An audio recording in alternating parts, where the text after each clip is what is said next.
Hello everyone, मैं हूं अंकित। स्वागत करता हूं आपका आपके अपने यूट्यूब चैनल फॉर्म्स नॉलेज पर। तो दिल्ली में टीचर बनने का सपना साकार करने के लिए डीएसएसबी की तरफ से टीजीटी पूरे 5,346 पदों पर वैकेंसी आउट हो चुकी है।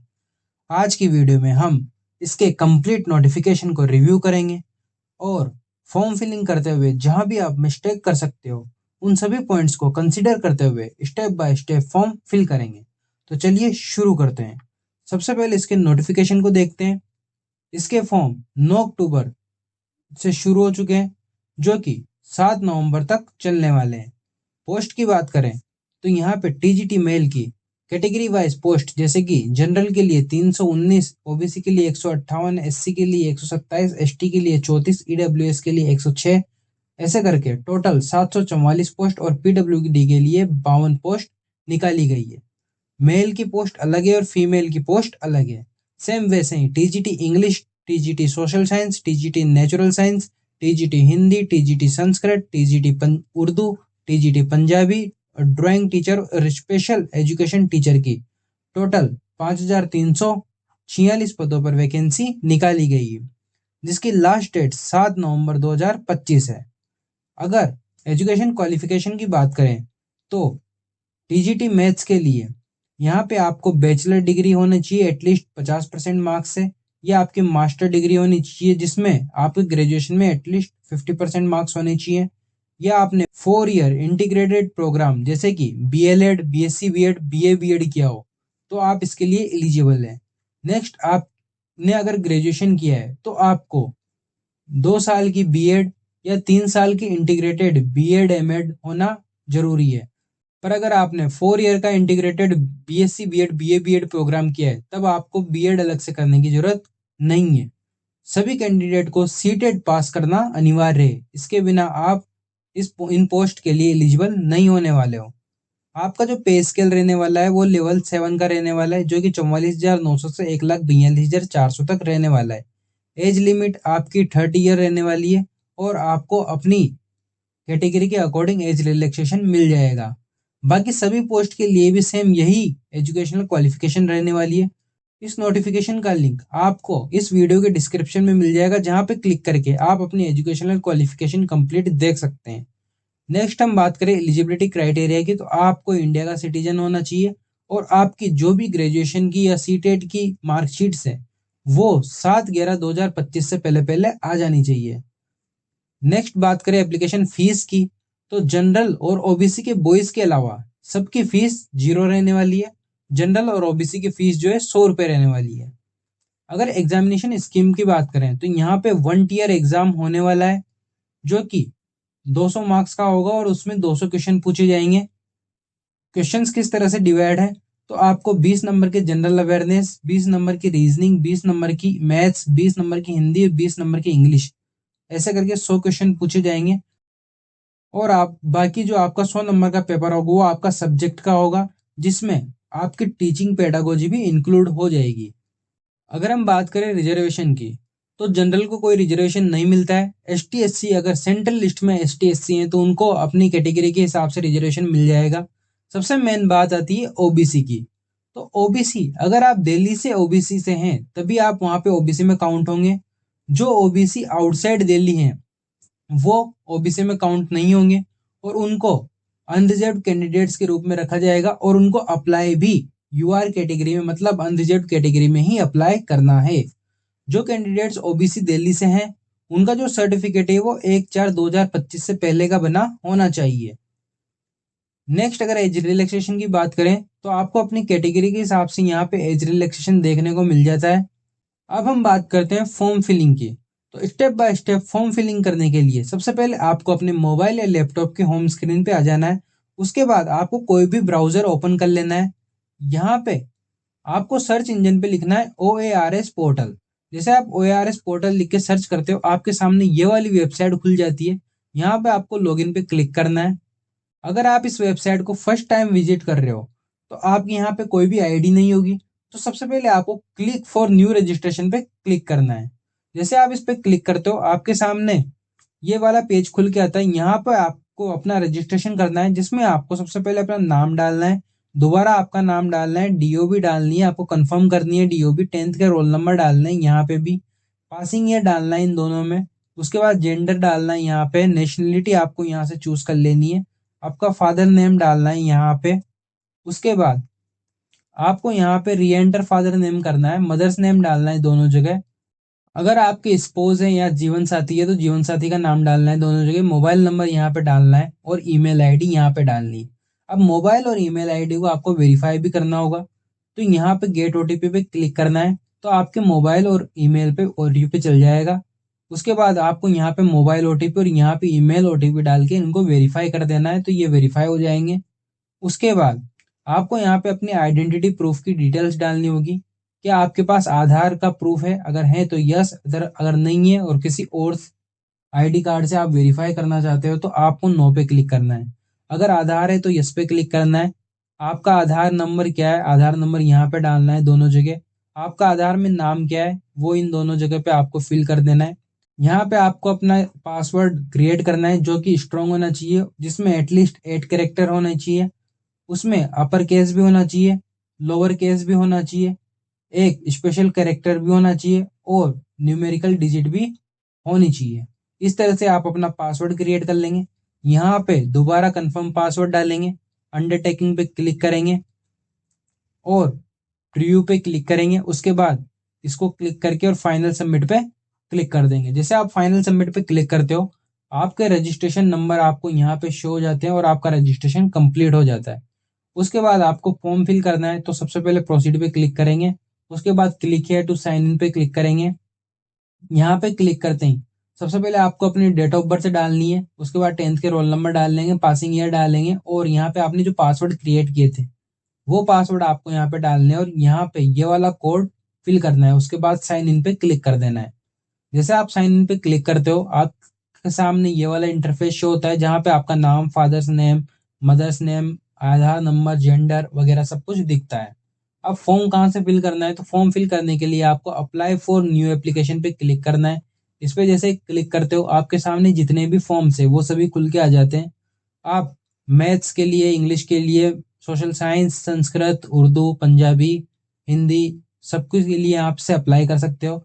जिसका भी फॉर्म आपको अप्लाई करना है उस पे आपको अप्लाई पे क्लिक करना है। जैसे कि अगर मैं टीजीटी मैथमेटिक्स का फॉर्म भरना चाहता हूँ तो यहाँ पे अप्लाई नाउ पे क्लिक करेंगे। जैसे अप्लाई नाउ पे क्लिक करेंगे हमारे सामने ये वाला इंटरफेस खुल के आएगा जहाँ पे हमें अपना नाम शो होगा, फादर्स नेम शो होगा, मदर्स नेम शो होगा, जेंडर हमारा, रजिस्ट्रेशन डिटेल्स से ये सारी डिटेल्स फेच हो जाएगी। उसके बाद हमको यहाँ पे अपना प्रेजेंट एड्रेस लिखना है। अगर प्रेजेंट एड्रेस और परमानेंट एड्रेस सेम है तो इस टिक को क्लिक करना है जिसमें दोनों जगह सेम एड्रेस आ जाएगा। अगर दोनों अलग अलग है तो आप मैन्युअली फिल कर सकते हैं। उसके बाद में सबसे मेन इंपॉर्टेंट काम होता है हमारा कैटेगरी फिल का। अगर आप अनरिजर्व्ड है तो अनरिजर्व्ड सेलेक्ट कर सकते हैं, ST SC EWS है तो उसमें कोई दिक्कत नहीं है। सबसे मेन दिक्कत आती है ओबीसी की। अगर आप ओबीसी सेलेक्ट करते हो तो यहाँ पे दो ऑप्शन पूछता है, OBC Delhi and OBC outside Delhi. अगर आप ओबीसी दिल्ली से हैं तो आपको अपने certificate number, issuing date, certificate issuing state और इशूइंग अथॉरिटी यहाँ पे डालनी होती है। अगर आप आउटसाइड दिल्ली सेलेक्ट करते हो, जैसे आप इस पे क्लिक करते हो आपके सामने एक पॉपअप शो होता है कि आप रिजर्वेशन के लिए एलिजिबल नहीं है, तो आप अनरिजर्व्ड से भी फॉर्म अप्लाई कर सकते हो। या अगर आपके पास सर्टिफिकेट है ओबीसी सेंट्रल का तो आप ओबीसी आउटसाइड दिल्ली करके और यहाँ पे नंबर डाल के फॉर्म के और वो भी भर सकते हो, पर आप यहाँ पे रिजर्व कैटेगरी में काउंट नहीं होंगे। उसके बाद अगर आपकी कोई सब कैटेगरी है, कॉन्टेक्ट पे उसके डिपार्टमेंट में काम करते हो, आप गवर्नमेंट सर्वेंट हो, एक्स सर्विस मैन हो या कॉन्टेक्ट टीचर हो दिल्ली में, या आप डिफरेंशियबली एबल्ड हो, तो आप इनमें से जिसमें भी लाई करते हो वो आप टिक कर सकते हो। उसके बाद क्या आपको कभी डिबार किया गया है बोर्ड के द्वारा या किसी भी एजेंसी के द्वारा? अगर किया गया है तो यस, अदरवाइज नो पे क्लिक करेंगे। फाइनल या डिक्लेरेशन पे क्लिक करेंगे और सेव एंड नेक्स्ट पे क्लिक करेंगे। उसके बाद हमें यहाँ पे अपने फोटो एंड सिग्नेचर अपलोड करने होंगे। फोटो और सिग्नेचर अपलोड करने के लिए जो आपका फोटो है उसकी जो विड्थ है वो 480 pixel, height 672 pixel, format JPG और मैक्सिमम साइज 300 KB की रहने वाली है। सेम वैसे ही सिग्नेचर की भी इंस्ट्रक्शंस यहाँ पे दे रखे हैं, थंब इम्प्रेशन के भी इंस्ट्रक्शंस दे रखे हैं। अब आपको ये फोटो अपने क्रॉप कहाँ से करने हैं तो उसके लिए आपको क्रॉप सिग्नेचर ऑनलाइन पे क्लिक करना है। जैसे आप इस पे क्लिक करते हो आपके सामने ये वाला पेज खुल जाएगा। उसके बाद आपको फाइल पे क्लिक करना है। यहाँ से आपको अपनी फाइल सिलेक्ट करने के लिए ओपन पे क्लिक करके आपकी फाइल यहाँ पे आ जाती है। अब यहाँ पे देखिए इसके पिक्सल सही नहीं है, तो आपको यहाँ पे बेसिक पे क्लिक करना है। उसके बाद रिसाइज पे क्लिक करना है और यहाँ पे जो भी उसने गिवन इंस्ट्रक्शंस में पिक्सल है वो पिक्सल आपको यहाँ पे डाल देने, जैसे सिग्नेचर के लिए 140 और 110। जैसे ये डालते हो आप, तो ये कभी कभी हो सकता है कि ये दोनों एक साथ चेंज हो रहे हो, तो यहाँ से आपको लॉक का ऑप्शन हटा देना है और मैनुअली दोनों को अलग अलग फिल कर देना है और अप्लाई पे क्लिक कर देना है। जैसे आप अप्लाई पे क्लिक करते हो, आपके जो ये पिक्सल्स है वो सेम इंस्ट्रक्शंस के पिक्सल से मैच हो जाते हैं। तो आपको फाइल पे क्लिक करके और सेव पे क्लिक कर लेना है, तो ये आपकी फाइल सेव हो जाएगी। सेम ऐसे ही आपको अपना फोटो, थंब और लेफ्ट थंब और राइट थंब सब कुछ यहीं से एडिट कर लेना है। उस एडिट करने के बाद आपको वापस यहाँ पे आ जाना है और चूज फाइल पे क्लिक करके अपनी फाइल सेलेक्ट करके यहाँ पे अपलोड कर देना है। तो आपको फोटो और सिग्नेचर अपलोड करने में कोई दिक्कत नहीं आएगी। ये सब अपलोड करने के बाद आपको नेक्स्ट पे क्लिक करना है। जैसे आप नेक्स्ट पे क्लिक करते हो, अब ऑप्शन आता है आपका एजुकेशनल क्वालिफिकेशंस का। यहाँ पे ध्यान से देखिएगा, मैं आपको एक एक स्टेप करके समझाऊंगा। ये फर्स्ट ऑप्शन है, अगर आपने बैचलर डिग्री की है 3 साल की और आपने बीएड 2 साल का किया है या 3 साल का बीएड एमएड किया है, तो आप फर्स्ट ऑप्शन को क्लिक करेंगे। अगर आपने मास्टर डिग्री की है और आपके बैचलर में 50% मार्क्स हैं और आपने सीटेट किया है, अलग से बीएड किया है, तो आप सेकंड वाले ऑप्शन को टिक करेंगे। अगर आपने मास्टर डिग्री की है या बीएड किया है या इंटीग्रेटेड बीएड एमएड किया है, तो आपको थर्ड वाला ऑप्शन चूज करना है। अगर आपने बीएससी बीएड किया है 4 ईयर का इंटीग्रेटेड बीएससी बीएड या बीए बीएड और आपने सीटेट पास किया है, तो आप फोर्थ वाले ऑप्शन को चूज करेंगे। अब स्टेप बाय स्टेप में एक एक ऑप्शन चूज करके बताता हूँ कि आप फर्स्ट ऑप्शन चूज करेंगे तब आपके सामने कौन सा ऑप्शन आएगा। जैसे मैंने फर्स्ट ऑप्शन यहाँ पे चूज किया है, तो आपके सामने ग्रेजुएशन 1 और सेंट्रल टीचर एलिजिबिलिटी टेस्ट, इन तीनों को फिल करने का ऑप्शन आता है।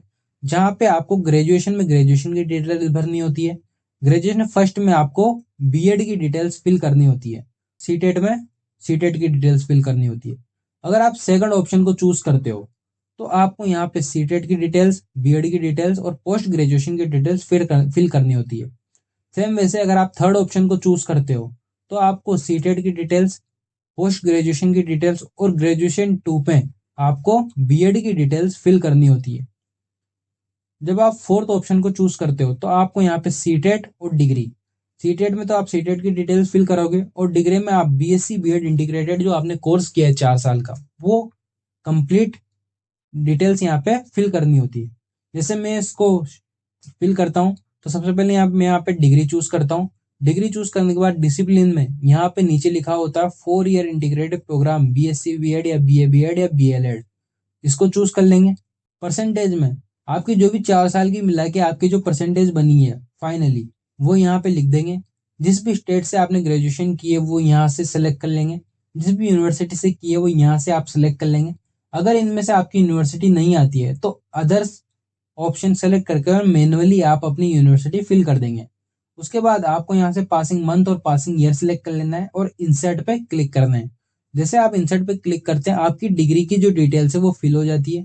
उसके बाद आपको सीटेट भी फिल करना है, तो आपको एड पे क्लिक करना है। जैसे आप एड पे क्लिक करोगे, यहाँ पे सीटेट सेलेक्ट करोगे, सीटेट के बाद सीटेट बाय सीबीएसई यहाँ सेलेक्ट कर लेना है। आपके सीटेट में जो भी परसेंटेज बनी है, ध्यान रखिएगा सीटेट में आपको मार्क्स शो होते हैं, तो आपको यहाँ पे मार्क्स नहीं परसेंटेज भरनी है। उसके बाद आपने जिस भी स्टेट से की है, तो आपको अपना स्टेट खुद का लिखना है, दिल्ली नहीं लिखना है यहाँ पे।